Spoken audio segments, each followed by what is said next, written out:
So, hi and welcome back. I'm being shadowed by a squirrel. Anyone remember a secret squirrel? My hat's all over the place as well, isn't it? Oh, it's trying to get a look half decent for these things I do. So, I'm back in London. I've had a bit of a crazy week. I've been working away and I haven't had a chance to develop the HP5 film that I have. And I'm just too exhausted. I was 2 days away in Norfolk and then I was working in Luton. And now it's Saturday and I've got another tour to do today, and I learnt of a loss of a close friend, well a friend should I say, which kind of like was quite upsetting. So it's probably very, very windy, so I'm sorry if it's windy. I'm in Bermondsey and I'm literally just trying to get some shots down here. Now what the plan is, I've put my zuiko 75 to 150 lens on my old Sony A7s, and I've come down to Bermondsey to take some photographs. It's really, really quite lovely down here, and yeah, there's people down on the foreshore as well.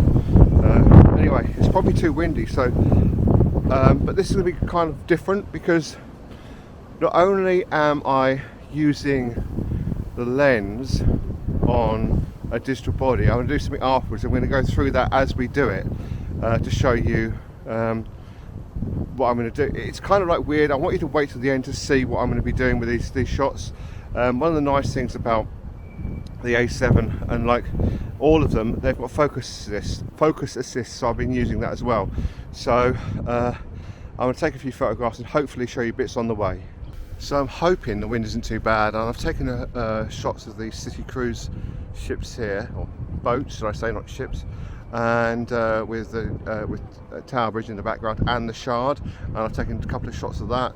There's a couple of people, you probably can't see them, but there's a couple of people down there mudlarking, and I took some of these photographs of these wharfs over here, which is kind of cool.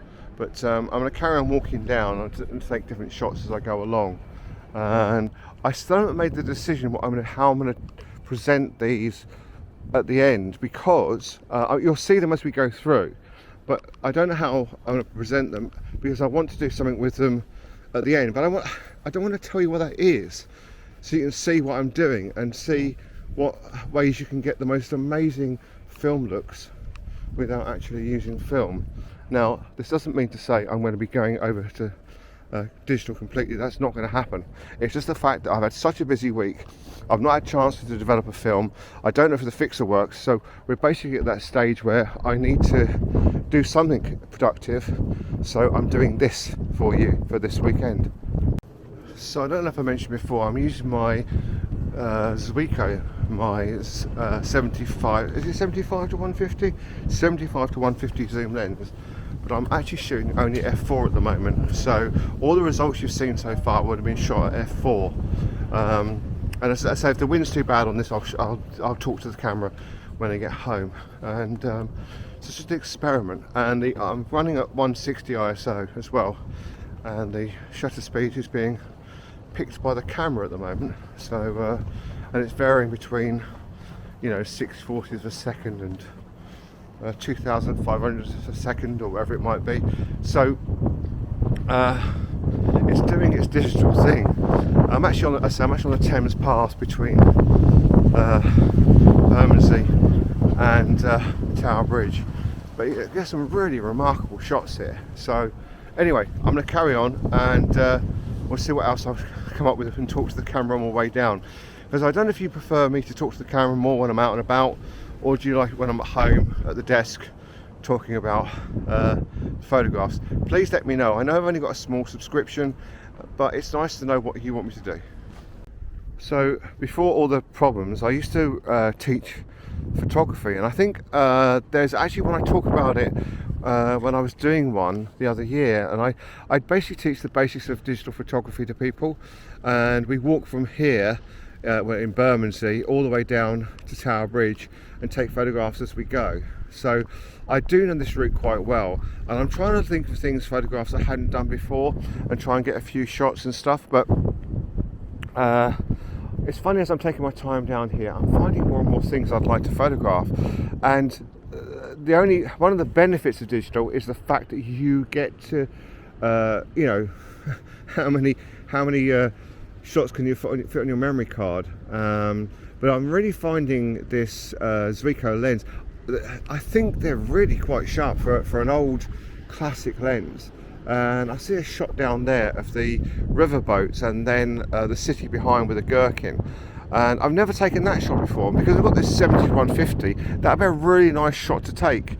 And you can see also the tide's out at the moment, and I don't know if there's anything I can take down there. Might be able to. We'll have a look. So I'm almost out of battery. I didn't charge the DJI, so I'm literally just. You've been here with me before if you watched my older videos, and I'm almost back at Tower Bridge now, and I'm just taking a few more shots. So I've actually found somewhere quiet where I can talk to the camera, and I've got a few shots here, a few more to do, and we'll talk about it when I get home, and you'll see what I'm going to do with them, whether they should be colour or black and white, but you'll see what I mean when I get there. Anyway, enjoy the rest of the video. So here are all the photographs in the folder, and these were taken with my Sony A7s, and they had my Olympus zuiko f4 75-150mm lens. Got it out, great. So I'm just going to show you a couple of these as they are first, and just to skip through a few. Don't want to take too long over this because I want to show you what I'm. So you can see they're nice. They're not like ultra sharp. They're good enough. You know, some of them are softer than others. There's a bit of camera shake on a few of them. Mind you, when you have that lens on the Sony plus the extender, it just is really, really difficult to keep still. So I'm just going to go for a few of them, and some of you have seen already when I was playing the video earlier on. So let's skip through a few. And there you can see it really working at f4, and it was wide open, taking that shot of the cat. You can see the loss of depth of field in the foreground and in the background, and that one's peculiar, just so you know. I think it's really, really odd. And so this is just literally some of the shots I took. Now, this is what I'll explain about nailing focus. So if I think this one, if I zoom in, you can see the 999 on there is pretty, you know, it's a little bit soft. But when you go to the next one, when I've got things sorted, you'll see that it is actually a lot sharper, which is really, really cool. So now I'm going to talk about the magic behind what I'm doing.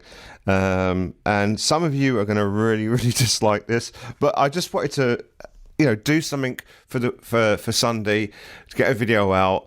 Have a great time out photographing, and then show you this. So as I say, please don't be angry at me for doing this, all right? So what we've got is we've got DxO film pack, and basically it mimics film. And there's a few on here that I like, so I'm just gonna skip through a few so you can actually see them. Okay, so where was I? I kind of got a bit lost there because my phone rang. But anyway, so I'm going to show you DxO film pack, and I'm going to show you a few of the different films you can use.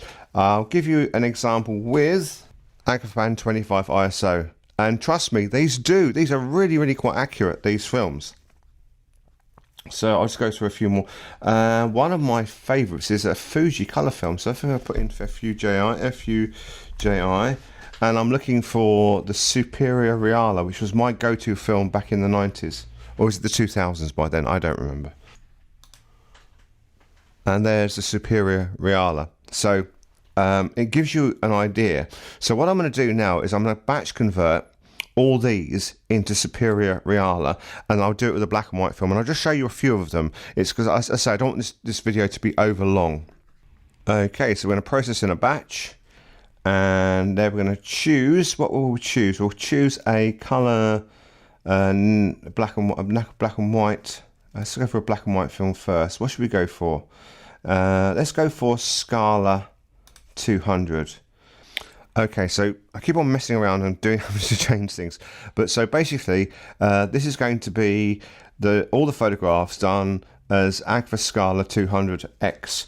So let's just batch process those, and it'll take a few seconds to process them through. Now, as I say, I know a lot of you are quite purist in doing film photography. Well, I just wanted to get a video out, and I still had a great time when I was out and about taking these photographs. I still had to use pretty much the camera manually to do that, and I had the same problems you get with when you do a film, with the fact that you get the camera shake and you get all the problems you get with films. Other than the fact they're just digital images, and I wasn't going back and retaking shots just to get one that's suitable. So I'm also going to do a second batch of these, and I'm going to use the Reala setting as well. So you have a little bit of a comparison. I'll show you a few of those as well. Okay, I just want to take a look at some of these so you can see them as the Scala 200, and then I'll open up the same ones as Reala Superior Reala 100 as well. So right, I've got a couple of shots that I really like, so I'm going to show you those ones, okay? And this is one of them. It is very slightly soft, and the reason being is I literally had to put the camera up, take the shot, just like a grab shot. I was manually focusing, but it's I don't know, I just really love it. That's one of them.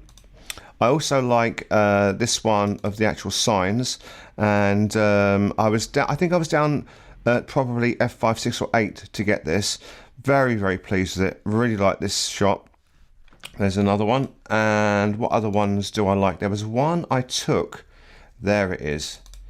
That is just so striking. It's just, it shows like the enormity of Tower Bridge, and it is really stonkingly sharp as well.